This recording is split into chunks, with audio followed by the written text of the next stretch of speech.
Shalom, ya senang sekali bisa kembali hadir di PDPK dan saya percaya apapun kondisi situasi keadaan kita, sekali-kali Tuhan tidak akan pernah meninggalkan kita semua. Amin. Mari kita langsung saja melihat kepada firman Tuhan terambil dari Amos pasal 5 ayat 14. Amos pasal 5 ayat 14. Demikianlah kebenaran sabda firman Tuhan. Amos pasal 5 ayat 14. Carilah yang baik dan jangan yang jahat, supaya kamu hidup. Dengan demikian, Tuhan Allah semesta alam akan menyertai kamu seperti yang kamu katakan. Haleluya. Ya, sedemikian jawab bacaan firman Tuhan yang berbahagia dalam mendengar, menyimpan, serta melakukannya dalam hidupnya hari lepas hari. Di tengah situasi kondisi keadaan hari-hari ini, kembali Tuhan mengingatkan, menginsyafkan kita selalu untuk cari yang baik. Kenapa kita perlu cari yang baik? Karena dunia itu semakin jahat. Alkitab sudah mengatakannya, menjelang akhir zaman akan tiba masa yang sukar.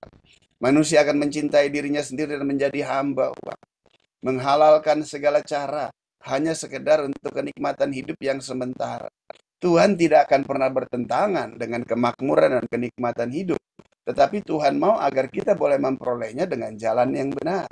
Karena Dia memberikan hikmat kepada kita, yaitu hidup di dalam kebenaran, hidup di dalam kehendak rancangan rencana Tuhan yang sempurna. Pasti orang benar itu akan diberkati Tuhan. Namun di tengah kondisi situasi keadaan hari-hari ini, semua orang mengalami kondisi yang sama. Mengalami kesukaran, mengalami kesulitan. Nah, peluang-peluang untuk melakukan hal yang jahat itu senantiasa iblis itu menawarkan.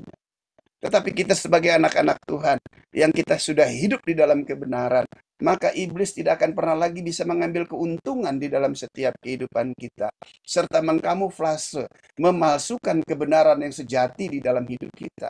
Sebab kita telah memiliki, kita telah menerima kebenaran yang sejati itu. Nah, oleh sebab itu di sini dikatakan, carilah yang baik. Apa itu yang baik? Yang baik bukan cuma deposito kita sekian M.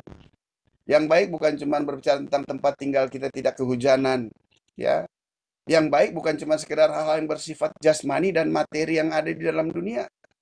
Sebab pada waktu Yesus ditanya oleh orang anak muda yang kaya, dia katakan guru yang baik. Dan Yesus berkata, mengapa engkau mengatakan aku baik? Tidak ada satupun yang baik di dalam dunia ini. Hanya Bapa di surgalah yang baik. Haleluya. Amin. Nah, oleh sebab itu di tengah kondisi situasi keadaan yang seperti ini, yang ya iblis menawarkan hal-hal yang bersifat sangat licin-licin, bisa manusia tergelincir. Nah, di tengah situasi kondisi Tuhan minta, carilah Tuhan. Carilah Tuhan dengan segenap hati. Sebab Dia Bapa. Bapa yang menciptakan kita segambar serupa sujud dengan Dia. Dia Bapa yang sangat amat mengasihi kita. Nah, kasih itu adalah cinta. Cinta adalah tanggung jawab. Dia sekali-kali dia tidak akan pernah meninggalkan perbuatan tangan kita. Di tengah situasi kondisi permasalahan kita nggak pungkiri, bisa saja masalah datang. Sebab kan dunia memang sudah jatuh dengan segala permasalahannya. Kita ada di dalam dunia yang sudah jatuh, tetapi kita ada di dalam kekuatan kuasa Tuhan yang Tuhan lengkapi di dalam setiap kehidupan kita. Kenapa? Sebab kita adalah anak-anak Dia. Kita sebagai warga kerajaan surga. Ingat bahwa kehidupan kita bukan hanya sekedar di dalam dunia, tapi kita memperoleh kehidupan yang kekal, yang dirindukan oleh semua manusia. Tetapi kita boleh menerima anugerah dan kasih karunia. Kita bisa dapatkan semua itu di dalam Yesus Kristus Tuhan. Yesus merupakan hikmat Bapa bagi setiap kita untuk menyelamatkan setiap kita dari kematian kekal masuk kepada hidup yang kekal. Nah, di tengah hidup yang kekal saat sekarang ini Tuhan minta agar di situ dikatakan, ya, dengan demikian Allah semesta alam akan menyertai kamu seperti yang kamu katakan. Nah, ya, hati-hati dengan lisan, hati-hati dengan setiap perkataan kita. Dunia yang sudah jatuh, permasalahan yang menimpa dalam hidup kita, jangan diteguhkan lagi dong dengan perkataan. Seandainya sakit, waduh gue sakit nih, ntar lagi mati nih, ya nanti mati. Sakit kan belum tentu mati, haleluya. Amin. Jangan diteguhkan lagi dong dengan perkataan kita. Karena dunia kan dengan segala perkataan itu selalu melemahkan. Nah, kita anak-anak Tuhan, di sini Tuhan berjanji kepada kita bahwa Dia akan menyertai kita seperti yang kita akui. Haleluya. Saudara percaya bahwa Tuhan menyertai saudara? Amin. Saudara percaya bahwa kuasanya tidak berubah kemarin, hari ini, sampai selamanya? Saudara percaya burung di udara nggak nabur, nggak nuai, Dia sanggup pelihara? Saudara percaya perempuan pendarahan 12 tahun menjamah ujung jubahnya sembuh seketika? Saudara percaya orang Israel dihalaukan dari wabah? Saudara percaya? Pada waktu Anda mempercayainya dan Anda mengakuinya, maka lihat, Tuhan akan menyertai setiap kita. Haleluya. Amin. Orang dunia suka memahaminya sulit. Masa sih cuman ngomong, cuman ngomong, cuman ngomong, cuman ngomong. Loh, dunia ini kan bergerak karena ada yang ngomong. Coba kalau semuanya mingkem. Tidak bergerak. Nah, kita tidak boleh mengikuti komunikasi dunia. Walaupun kita ada di dalam, kita mempunyai komunikasi sebagai warga kerajaan surga. Yang memperkatakan perkataan yang kita percaya, yang merupakan perkataan Tuhan itu sendiri. Nah, oleh sebab itu Tuhan minta juga kepada kita, ulangan lagi ya. Ibrani 11 ayat 6. Ibrani 11 ayat 6. Tetapi tanpa iman tidak mungkin orang berkenan kepada Allah. Sebab barang siapa berpaling kepada Allah, ia harus percaya bahwa Allah ada dan bahwa Allah memberi upah kepada orang yang sungguh-sungguh mencari. Iman itu nggak pernah gagal. Tuhanlah yang meletakkan iman di dalam hidup kita. Dan iman itu untuk diarahkan hanya kepada Tuhan. Dan pada waktu Anda mengarahkan segala sesuatu kepada Tuhan, pasti kuasanya akan bergerak dalam hidup saudara dan saya. Tadi pujian berkata, hidupku bukan karena melihat, apalagi merasa dan perasaan. So rasa-rasan apa nih, so serak-serak, so ingus, so meler-meler nih badan, so agak sedikit sumang-sumang, duduk, COVID, corona, omikron. Ya, darah Yesus. Jangan melo-melo banget ah. Kan baru pada Imlek. Setelah sekian lama kan hujan teguyur-guyur. Nggak usah pakai corona, nggak usah pakai omikron. Cuaca di tempat kita itu, aduh, batuk pilek mau udah biasa itu dari dulu. Amin. Batuk pilek, bakoknya tuh bilang, udah corona. Datang lagi ke tempat tes. Tempat tesnya nggak jujur lagi, langsung bilang positif. Aduh. Dunia kiamat. Ayo dong, ya, jangan terbawa dulu dong. Ya kita nggak anti dengan itu semua.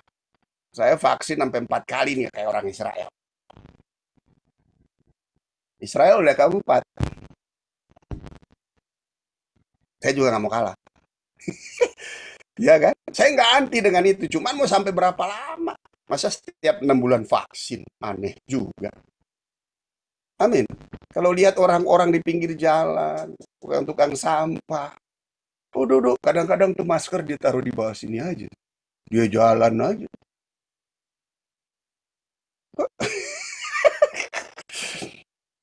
Amin.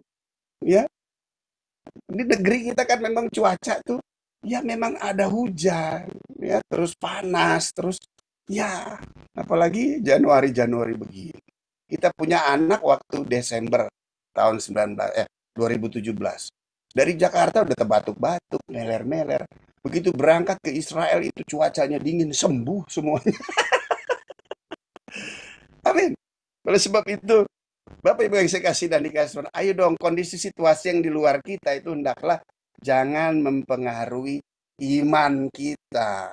Haleluya. Amin. Iman kita berkata lain kok dengan perasaan kita. Iman kita tuh berkata lain kok dengan kondisi situasi keadaan yang datang dalam hidup kita. Sebab barang siapa berpaling kepada Allah, ia harus percaya bahwa Allah itu Tuhan tuh ada. Kalau dia bilang belum selesai, ya belum selesai. Kalau dia izinkan sesuatu terjadi, maka dia pasti akan menopang kita.